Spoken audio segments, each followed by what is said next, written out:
You can mirror one Android Auto smartphone, either wirelessly or by plugging it into the USB port.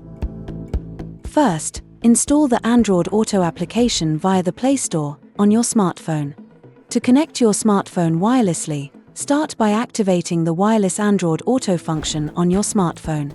To do that, go to the Settings menu on the Android Auto app. Then, press on the Settings application on your vehicle's central touchscreen.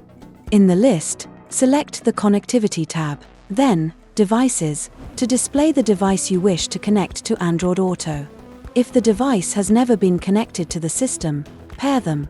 The system will detect whether the smartphone is Android Auto compatible, and if it is, it will then offer to pair the two.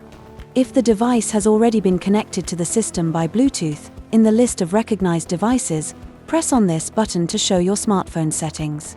Then, choose Android Auto as the wireless connection mode.